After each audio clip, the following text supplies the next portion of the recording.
नमस्कार बच्चों, आपको पता है साइंस का चैप्टर हम 5 लेके आए हैं, जिसमें हमने 2 चैप्टर तो पहले ही डाल चुके हैं।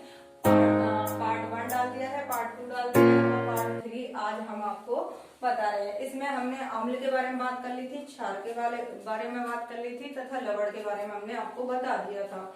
तो बेटा ध्यान रखना, यहाँ पर संशोधित पाठ्यक्रम के आधार पर आपको सिलेबस कराया जा रहा है साइंस का।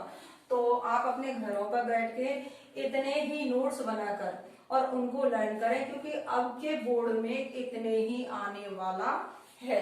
देखो बेटा, यहाँ पर बताया गया है आरएनएस के आधार पर अम्लों को तथा क्षारों को, 2 पदार्थों को यहाँ पे बताया गया है कि अम्ल वे पदार्थ हैं जो जलीय विलयन में हाइड्रोजन आयन है प्रदान करते हैं, और हाइड्रोजन आयन को किससे दर्शाया गया है? H+ से।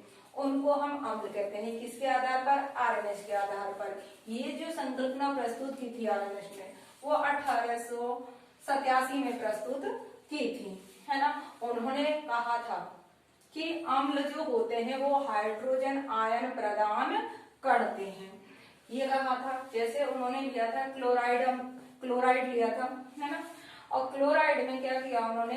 हाइड्रोजन आयनों को क्लोरीन से अलग कर दिया। उन्होंने क्या किया कि हाइड्रोजन आयनों को क्लोरीन से अलग कर दिया। तो ये मतलब उन्होंने उदाहरण देकर बताया था। तो इस तरह आपको क्वेश्चन जो पूछा जाएगा वो पूछा जाएगा कि आरएनएस के आधार पर या संकल्पना के आधार पर अम्ल की डेफिनेशन उदाहरण सहित बताइए। उसी प्रकार से उसने नाइट्रेट अम्ल को लिया और नाइट्रेट अम्ल में से भी हाइड्रोजन को अलग कर दिया। उसी प्रकार से उसने सल्फ्यूरिक अम्ल लिया और सल्फ्यूरिक अम्ल में से भी उसने हाइड्रोजन को अलग कर दिया। तो इस तरीके से उसने क्या किया था? हाइड्रोजन आयनों को प्रदान करते हैं अम्ल, है ये कहा था। किसने कहा था? आरएनएस संकल्पना के आधार पर। उसने अगली बताई क्षार। क्षार का भी क्वेश्चन आपसे पूछा जा सकता है कि क्षार आरएनएस संकल्पना के आधार पर बताइए। वे पदार्थ जो जलीय विलयन में, बेटा जल में हाइड्रोक्साइड आयन प्रदान करते हैं। हाइड्रोक्साइड को किससे प्रस्तुत किया गया? OH- से किया गया। अम्ल को H+ से किया गया, जबकि यहाँ पर OH है ना से हाइड्रोक्साइड आयनों को प्रदान किया गया। प्रदान करते हैं उनको क्षार कहते हैं। उदाहरण लिया उसने सोडियम क्लोराइड का, सोडियम क्लोराइड का लिया, और सोडियम क्लोराइड में से उसने कहा कि अलग क्या किया उसने? हाइड्रोक्साइड आयनों को अलग किया। सोडियम में से उसने अलग क्या किया था? हाइड्रोक्साइड को अलग किया था। इसी प्रकार से उसने कैल्शियम हाइड्रोक्साइड ले लिया था एक सूत्र, उसमें से भी उसने किसको अलग कर दिया? हाइड्रोक्साइड को अलग कर दिया, क्योंकि हाइड्रोक्साइड में क्या बता रहा था वो?